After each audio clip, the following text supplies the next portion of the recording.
we take learnings out of it. So we have our esteemed panel today over here.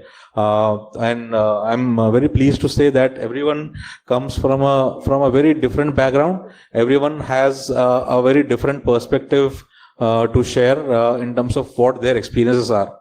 So what we are going to discuss today in terms of talking more is apart from the technical aspects, we'll talk about some of the non-technical aspects as well, where if breaches have to be responded, then what are you supposed to do in terms of talking to your customers? How do you handle your customers? How do you handle media once it is reported in the media? Because it all becomes a totally different ball game altogether when it becomes public. Apart from that, you have to manage your internal teams as well. So all those perspectives is something which we would like to gather from our esteemed panel today. Now, in terms of Vijay. So Vijay specifically comes from a very a background which is more on a technology front, being currently part of Reliance Jio. His previous life, he was an officer in Indian Armed Forces. So he has spent a considerable amount of time in Indian Army as well as in the corporates as well. So he has a very unique perspective where he can talk a lot more about in terms of what he has done over there, what he has done over here. In terms of Mridul is from Visa. So Mridul comes from a core engineering background. So she had been leading engineering teams and security practice in Visa for a very long time, where they are working on kind of terabytes of data. And when I was talking to her recently, she was talking about they have to cater for 65,000 transactions per second, so that all of the visa transaction across the world can take place without any glitch. So she definitely has a lot of unique perspectives as well to share. Dr. Burman, I think everybody knows him very well. He's part of NCIPC, heads the Indian government's arm for the critical infrastructure. He has been really vocal about a lot of things when we talk about smart grid, whether it's a smart grid, whether it's something which related to SCADA systems or power grid. So I think he had definitely a lot of expertise or inputs to share from the government perspective. And then we have Venkat. Venkat is a dear friend. He is again comes from a e-commerce, e-business kind of a scenario. So Venkat is a CISO of Rediff. So we will definitely have a lot of things to understand in terms of what kind of attacks they are facing. I'm sure he is one of the CISOs who's always very busy in terms being a part of an online portal like Rediff. You must be really very busy in terms of defending these kind of cyber attacks. So definitely Venkat would also have a lot of things to share as we go along. So what I would like to do to start with is that we'll have each of the panelists share their perspective for a few minutes based upon what all they have defended, what kind of learnings which they have, may it be technical, non-technical. I would prefer more non-technical, and then we move towards the technical in the next phase.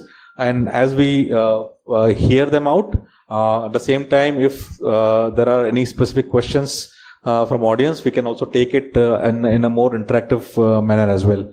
So let's start with Vijay. So how many Jio customers here? So why I'm saying and relating to you that every Jio customer is an IP for us. And the kind of alerts that Jio's Cyber Security Operations Center gets, we are around 8 billion hits every day, only from the crown jewels of our assets which are in data centers. So before I talk about breach response, so I treat entire security operations into three different stages or three different containers. The first container or the first stage is that you need to identify and have a critical asset ranking of your entire threat landscape, identify crown jewels, build your compliance controls in terms of application security, vulnerability assessment, or the baseline assessment. and you need to make it live and have a continuous assessment both from outside and inside by continuous scanning and kind of red teaming activities. The second container I will put as your detection controls. So how effective is your tools, your integration as far as those data sources are concerned, and your analyst skills. When these two containers are not working effectively, that means you will get into third container that you get breached. But still there is a hope, because if you have detected your breach, you can say, okay, we have done something here and you are already prepared for it. But if somebody else tells you that you are breached, that means there has been a detection lapse.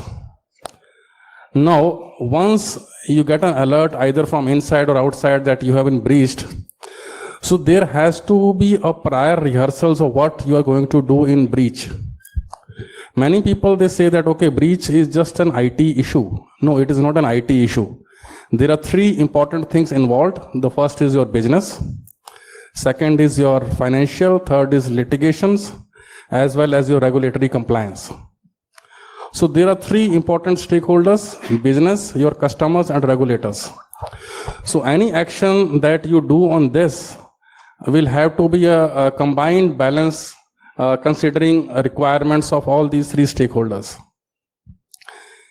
The first thing is that you need to have an enterprise-wide breach response security team, which has a proper authority to act.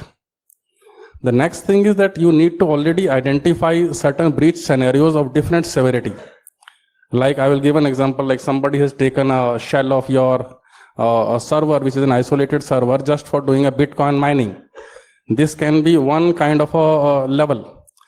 Another kind of a level is like somebody has taken your API's credentials and he's trying to enumerate your customers' data and trying to build their own website. So this comes into a different kind of a scenario. So there are certain already rehearsed scenarios with proper risk profiling, and you categorize them either as a crisis or a different kind of a severity where your response is governed. The next thing is you may be lucky if you get a templated kind of a breach which you have already rehearsed, already tabletopped, and otherwise if you get a totally new kind of an attack, then this enterprise response team which you have already there are proper stakeholders identified from business team, legal team, media team, which they have to act together and to minimize the risk which has happened from this breach. So different teams come into action at that time, and maybe your technical team which is checking the extent of the breach, because breach may be just a tip of the iceberg. You do not know how much lateral movement that person has done, whether he has placed any kind of a persistent backdoors to get a continuous access to your assets. So while your technical team is doing this kind of an assessment, your media team is working on a kind of a response which will keep your business going, keep the trust of your customers, as well as meet your regulatory compliance. Meanwhile, there is another team, which is legal team, which is trying to, because whenever any breach happens, you will find a lot of media coverage or a lot of blogs. They will come here and there explaining and spreading the rumors about that. So both media and legal team has to work together so that these rumors are taken down from the sites, and you actually have a balance between the truth as well as mitigating your business risk, customers' interest, and regulatory compliance. That is what we do here in Reliance Jio. Thank you, Vivek. So I think just like him, I wanted to ask how many Visa customers, how many people are using Visa cards here? I think all. Okay, great. So we'll try to keep you awake. I think this is immediately after lunch. Let me share my thoughts and perspective on this topic. So I would say I would start with telling you how an organization can imply best strategies not to get breached, right? What are the processes or tools that they should be using, they should be executing so that such scenarios shouldn't come. So I would give few examples. For an example, the strategy that best works for not to get breached is defense in depth, right? What does that mean? And it shouldn't be only for single control. So there should be multiple controls for your defense in depth strategy. Right, you start from your IPs, right, where the traffic comes, your request comes from the external traffic, where you have external WAF, internal WAF, then you have intrusion detection switches, controls, you have packet detections, you have certificates. When the data comes inside, you have to check the user accesses, data access, and so on. And finally, it's like Qualys kind of check where you do infrastructure. All your infrastructure is completely under compliance.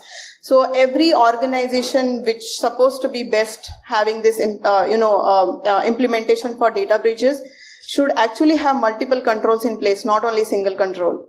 And how do you differentiate between an organization which is A meaning which is successful, right? Which never goes to that extent of getting breached, versus organization F, which fails sometimes. It's the mean time in which the time that you take to respond or detect. How fast you can detect an intrusion. That should be the lightning speed. It should be in minutes. It should not be like days or weeks. That is the best thing. And how fast you respond. So how fast you detect, respond, and how fast you can contain that issue.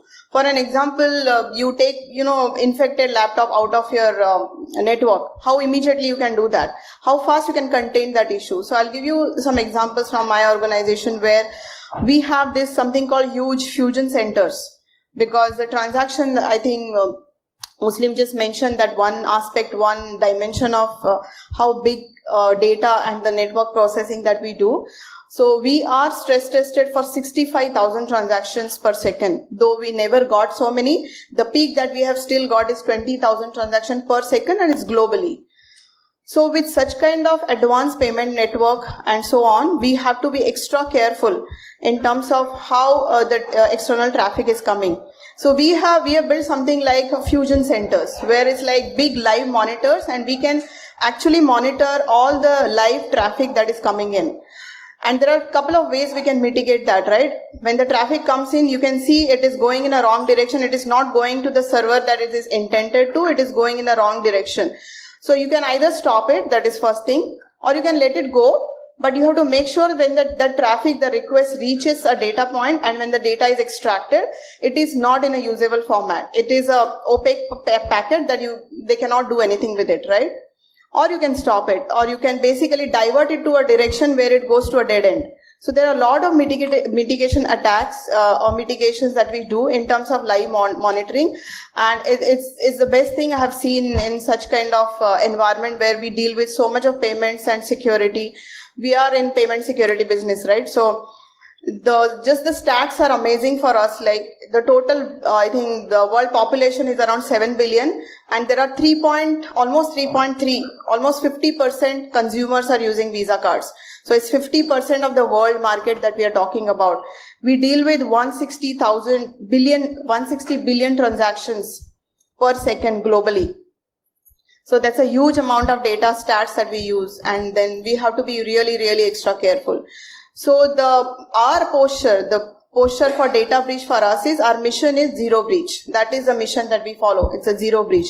And the strategy that we follow is prevention first and then defense in depth. Though defense in depth is great, but we follow prevention over that, because the response or the detection is 10 times, 100 times costlier than doing a prevention. So that's the strategy we apply. And if the prevention fails, then we always have detect and response, and which should be in the lightning speed, as I said, right? That is the strategy. Apart from that, we are investing a lot in the predict model. So going forward, because we have almost 60 years worth of data transactions that we can rely on, we can learn from, and that's why we are investing a lot in the cutting edge technology to do the predict model, where we have a lot of machine learning algorithms and the patterns to learn that data, so that we can mitigate the attacks and threats before they manifest. So those are the kind of things, I would suggest, or I would have my thoughts on, to make sure how organization can be best fitted or best prepared not to get breached. Thanks, Pradul. So I think I'll go to Venkat next in terms of sharing your experiences I'm sure you must be handling a lot of these things, and it will be good for everyone to understand more about your experiences. Good afternoon, guys. So I see a lot of people raised hands when they were asked how many of you worked on the breach response. So how many of you can tell me at what point your incident response should start? After the breach or before the breach? Correct, before the breach. So you need to be,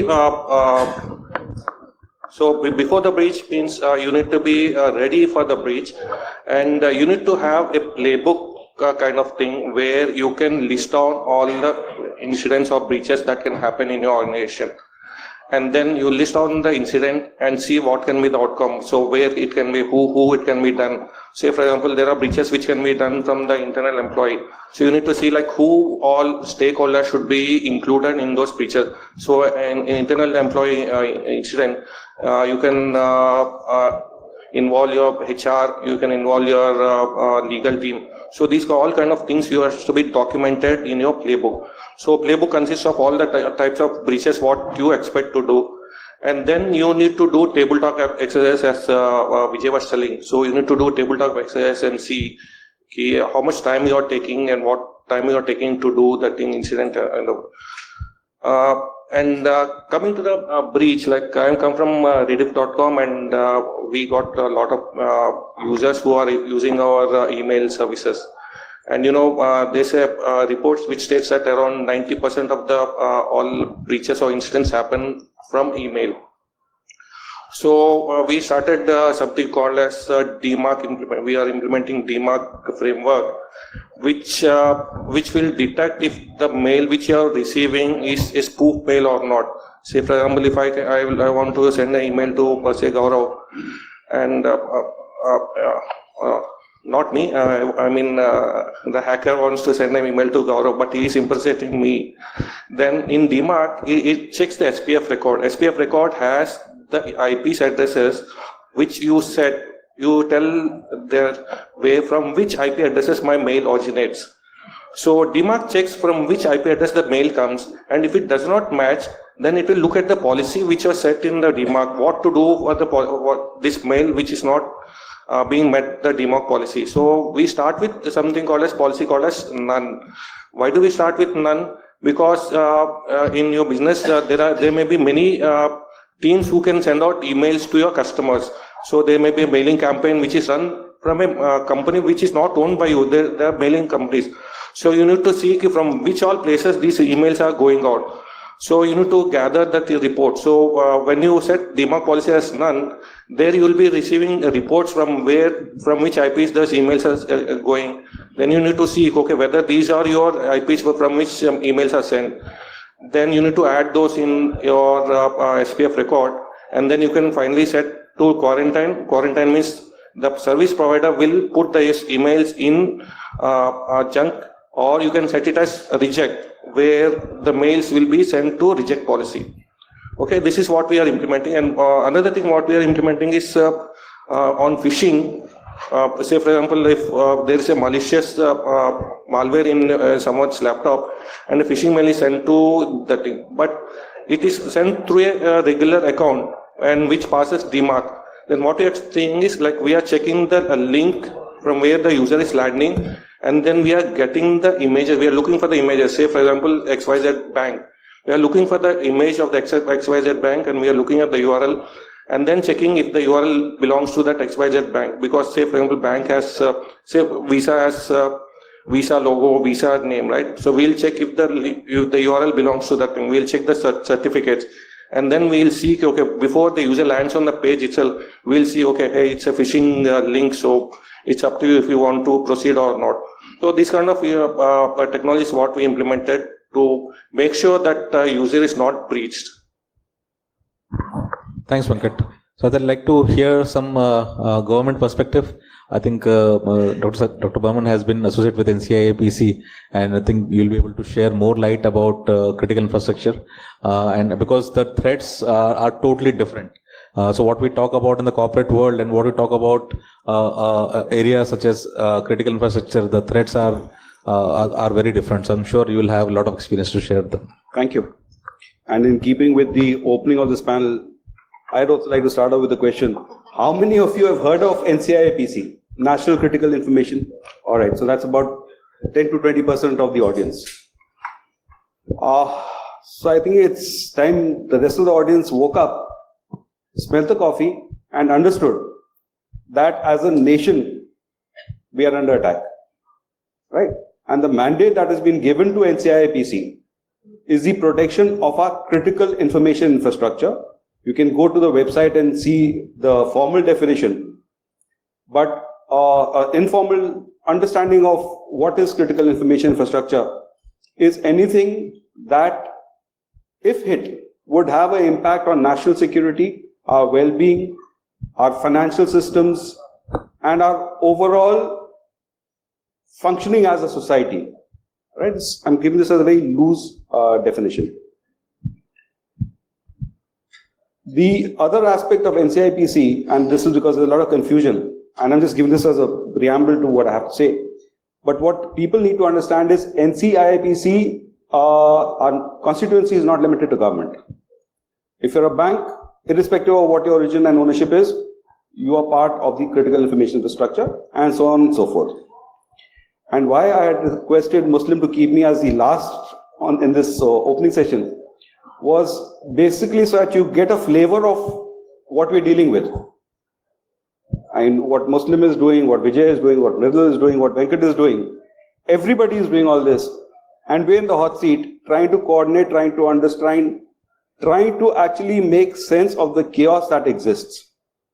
Now, they're coming from very strong institutions, strong organizations, which have got mature systems, which have got mature practices. Unfortunately, that is not the norm. We see a lot of organizations which are not up to speed yet, and we're trying to reach out, work with them. But having said that, since this is about data breaches, anyone with a service background or with operations knowledge will understand the OODA loop. Observe, orient, decide, and act. And Nirul touched about on this when she said that the first and fundamental thing is detect. Because the whole concept of a 0-day or attacks which are slamming through our defenses is all about bypassing. So if I'm able to detect, contain, mitigate, do a damage assessment. And like Vijay said, and Venkat also, that you need to have processes in places. The time when people were getting sacked because of breaches is not yet past, but everybody has understood you are going to get hit, you are going to get breached. It's best to be upfront and open about it and explain to whoever, all the players in the ecosystem, whether it is your customers, whether it is your partners, whether it is people like us, I've been hit, help me. Right? So when we see it from our perspective, our job is to assist people in strengthening their defenses, pre-breach, like Venkat pointed out, but also handhold you when you're hit. And in this, we have a couple of programs that we are running. One of this is the RVDP, Responsible Vulnerability Disclosure Program. And a colleague of mine is sitting in the audience, Tane. Yeah, so you can all catch hold of Tane if you want to figure out how RVDP works. But effectively, we've provided a platform where if any white hack or whatever hat you wear, if you find a problem, please talk to us about it. Because typically people say, I found this, I don't know who to report it to, because if I report it to the bank or if I report it to the agency or to the organization, somebody set the cops on me and file a FIR. We'll firewall that for you. And we've done it very successfully. So if that RVDP is one, and it's slowly gathering pace, but we're finding it provides a lot of value. Second, and more germane to this discussion, is the IR, Incidents Response. If you're hit and you've discovered something, reach out to us. We will be able to support you, we'll be able to help you, and we will know if we can't handle it, who can. That's the whole aim of having people like us in the business. Right? There's another thing that NCIPC is bringing to the ecosystem, that is the Situational Awareness Center, where we're trying to get people together, trying to understand what's happening, and trying to look at how things are playing out in our CII space. I'm not talking about the vanilla landscape, but specifically as it relates to CII. And everybody who you see sitting here with me is sooner rather than later going to become part of that ecosystem. And let's face it, you can't really avoid that. You know, that old saying about there's strength in unity and all that jargon. We either work together or we perish individually. That is the state of the ecosystem today. And back to you. Thanks, sir. So, before we go ahead and ask the second round of questions with the panelist,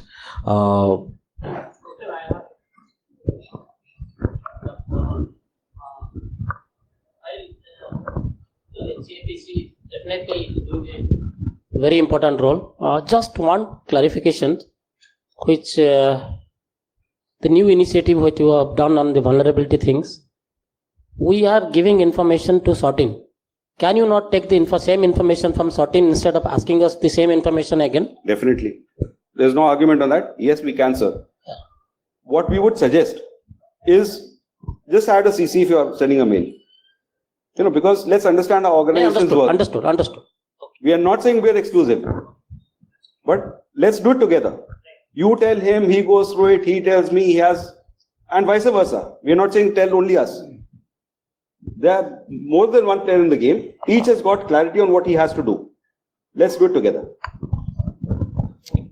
do we have any more questions?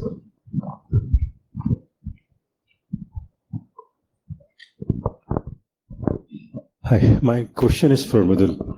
You mentioned about detection and speed of detection. With the way things shaping up, the frequency of attacks increasing, the current model that generally out there in the industry is having a SOC staffed with analysts, human element. How do you see this changing or improving? How do you see the speed of detection increasing? So I see it is going in a positive direction. I think all organizations are understanding. I think sir also mentioned the same thing, that the first thing, as I said, right, for an organization is the defense in depth. There you will get breached. Nobody is escaped from that. Like the data that we have, which we cannot share publicly, we know how many attacks are happening. Even with the controls that I told you, and I told you that it is a best practice, we have so much worth of data. For an example, just to give you an example on the email gateway, right? With Visa, with so much controls in place, we see only 15% of the traffic that we get in is legit. Because we have so many controls in place, so we are able to stop it at the right moment, right? So I told you multiple layers of controls. You start with your external WAF, internet, right? Say a lot of companies provide, I don't want to take names because it will be specific, but your internet, then your data center WAF, then your IDS, right? And then your packets where you check the signatures and certificates, then data, then all the works, basically infrastructure components. So even with all of that, we have seen the legit traffic is only 15% just for email. Email is just one part of the data ecosystem or data lake that we talk about. So unless you invest and unless your response and detection and response is in lightning speed, you are not getting anywhere. Then you become that F organization I told you, right? So if you want to be A, you have to invest in systems. And the way we have invested, I told you, right? Unless you look at the live monitoring, live traffic, you won't know that.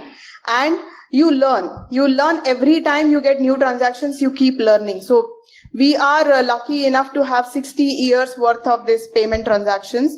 And I told you the stats is per second we have 65,000. So calculate how much we will have the number of transactions and data. So you keep learning. The only way you keep increasing your speed and becoming a lightning speed is you keep learning from your previous data, where you got breached, where was a right traffic, where was a legit traffic, where was a malicious traffic, and keep learning from that. Apply new technologies like ML, AI, get the deviation models and try to learn, try to predict. So you have to get into prediction model, then only your speed can increase. Does that mean the human element diminishes over time? I mean, then you won't need an analyst down the line. Is that so?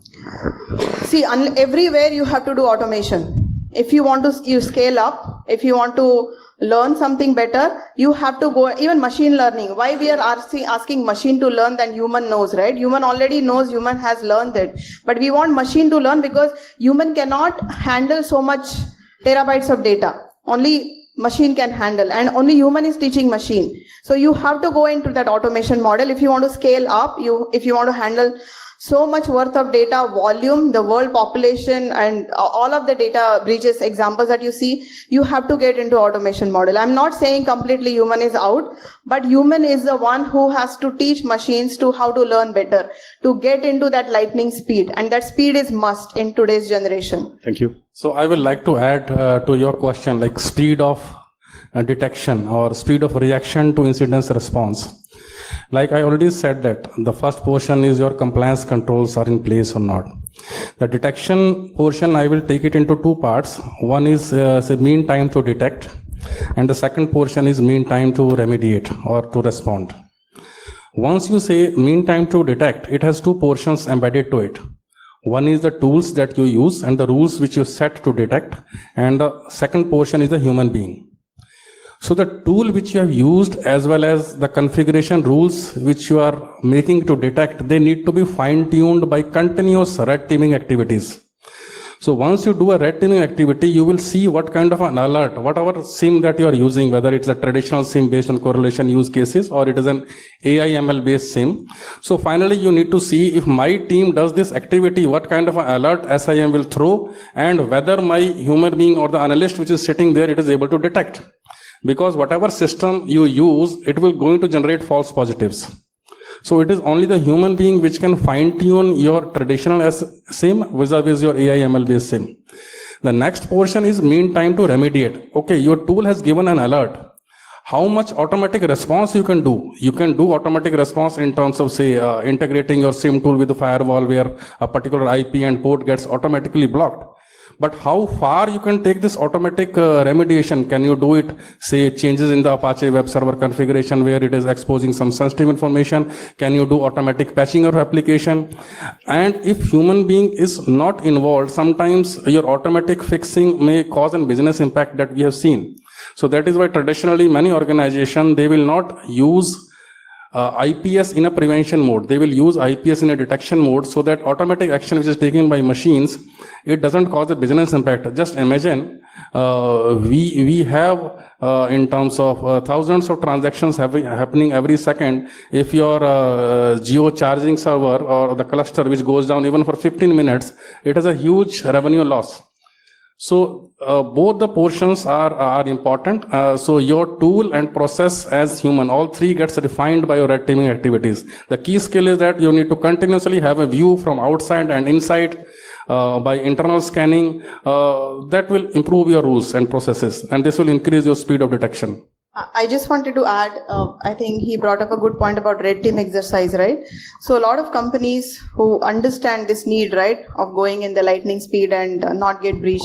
So a lot of programs like Bug Bounty is one program, right, where you basically have security professionals find issues at the production, right? And you qualify some application. It's not like they will come and find problems in all the applications you have. So you qualify some applications, they find issues, and then you pay them. That is one program. Another thing is the red team exercise that you said. So that's where you need human brain, right? Human intelligence, because red team is something they don't, so nobody in the company knows, like production team or the team who is actually deploying, creating application.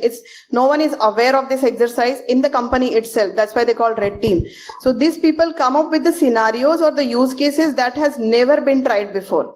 So every time they come up with something new. So they still have, like, we still have so much of data. We still know what are the normal use cases, what are the use cases which failed, which actually came so close to breach. Even then, this team is skilled, and they have to do this lateral thinking. They have to think like hackers.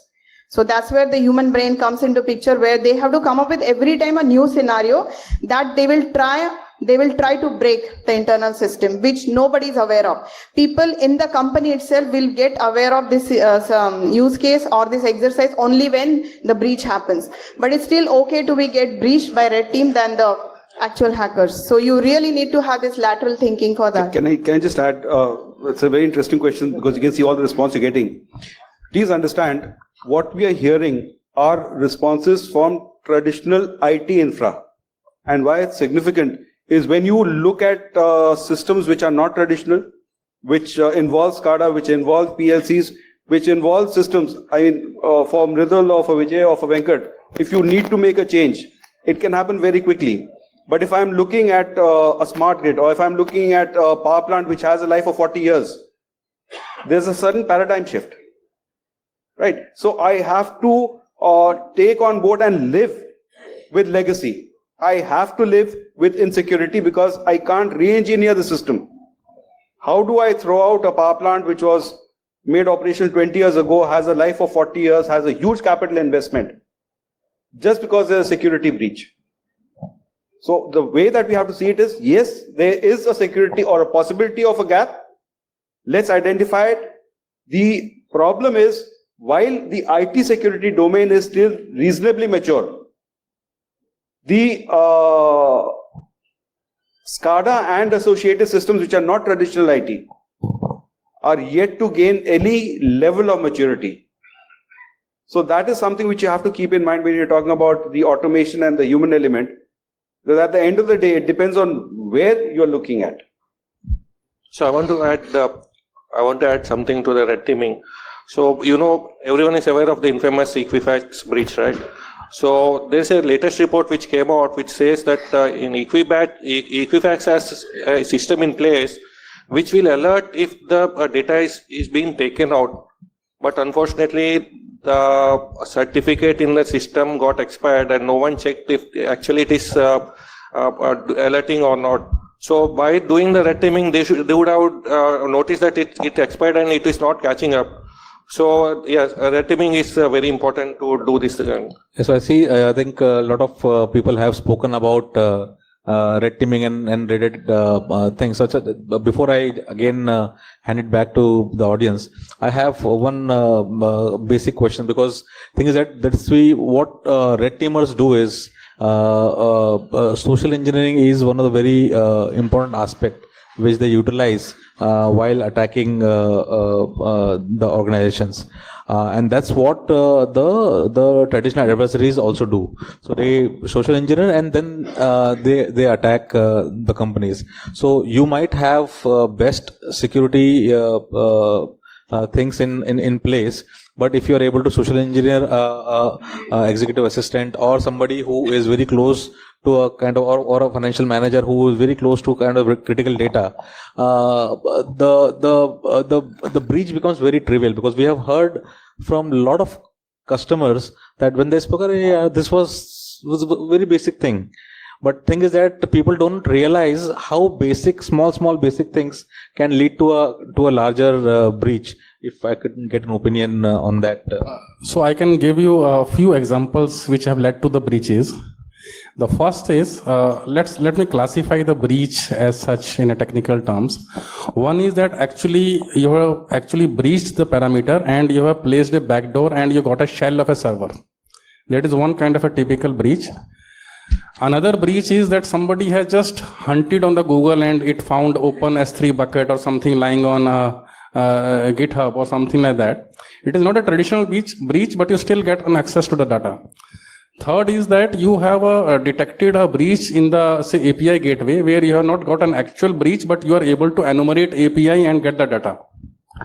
So typical scenarios will be like somebody from the business team has come for some proof of concept or some demonstration. It has spinned a VM, hosted the application for, say, half an hour demonstration. And after that, it has not gone through the full InfoSec cycle and it remains on. The another thing maybe when there is an important business leader, his entire functions are being handled by secretaries or L1 guys and he has shared his credential. Another thing, an important administrator, he's on leave and some team member has to work on the system and it has to be done with that person during leave. He shares his credentials over phone or over SMS to his teammate. So these are the possible scenarios in which people have breached and got into things. And as Muslim has brought out, their social engineering attacks, So there are n number of ways where you get friendly with your system. Maybe you do a shoulder surfing or piggybacking something, or get an organization insight as a vendor, as a third party vendor, or dropping something to you and where you respond back.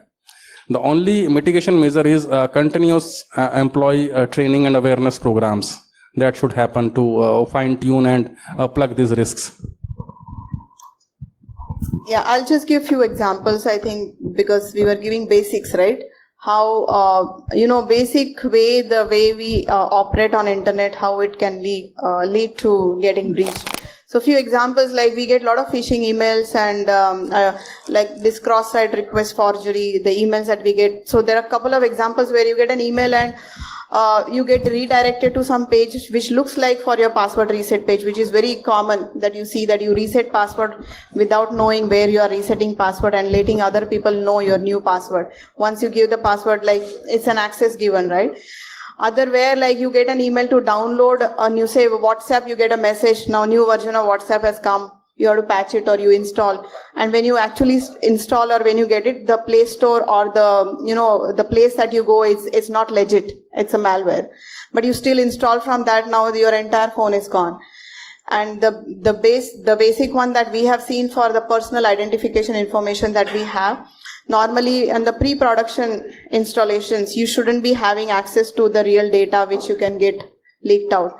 But a lot of times red teaming exercise can help in doing that. So there are so many examples that those are kind of basic that as an engineering exercise or a end user, you should be aware that should be taken care of. Thanks, brother. I think we are running short of time. We just have time for one question, max.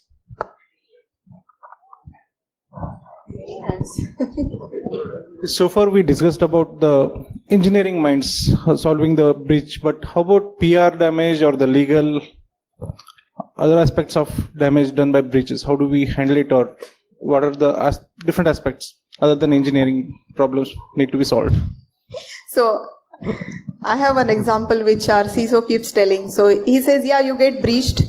It's not like companies won't come back. It takes almost a year and a half for a company to turn around when you get breached, because it's in media, it's in legal, the reputation, the trust goes. But yeah, people are forgiving and forgetting. That's what I hear. People do, right? But it takes a turnaround. It takes a year and a half, and it wipes out your entire management chain. That's what he said. So CXO has to find another job. Sorry, if you have any other perspective. No, I think he has put a very interesting point when he was talking about tabletop exercises.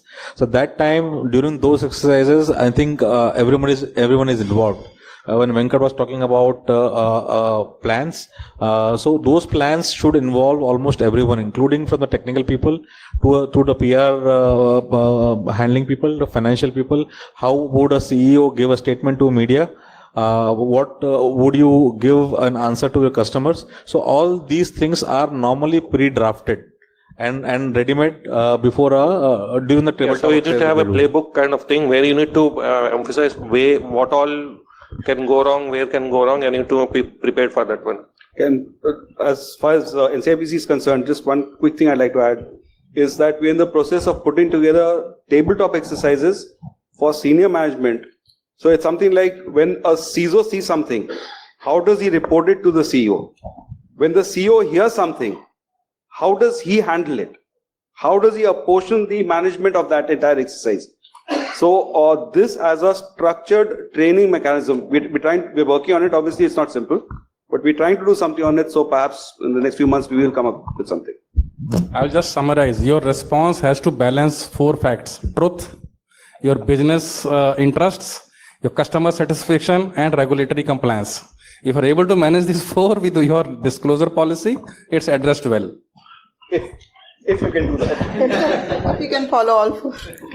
I think we are almost run out of time. If you have any questions, the panelists will be available for answering them outside. So I'll just sum it up in terms of what has been spoken over here. In terms of what is the need, what is required. So what you need is the continuous assessment, the exercise which includes red teaming and all different kind of assessments. You need rehearsals. You need tabletop exercises in terms of having a financial system in your organization. The litigation team, the compliances should be in places. Mridul spoke about having defense in depth kind of a strategy which needs to be implemented along with the multiple controls which are required. Venkat spoke about the incident response, the readiness of incident response before breach. So you should have a good amount of preparedness so that whenever such kind of incident happens, you are able to respond it very effectively. And Dr. Burman also spoke about in terms of how you should go about in detecting, containing, and then responding and mitigating those scenarios.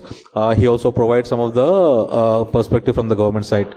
So I would like to thank each and every one of you. It was a wonderful discussion, and thanks a lot. Thank you.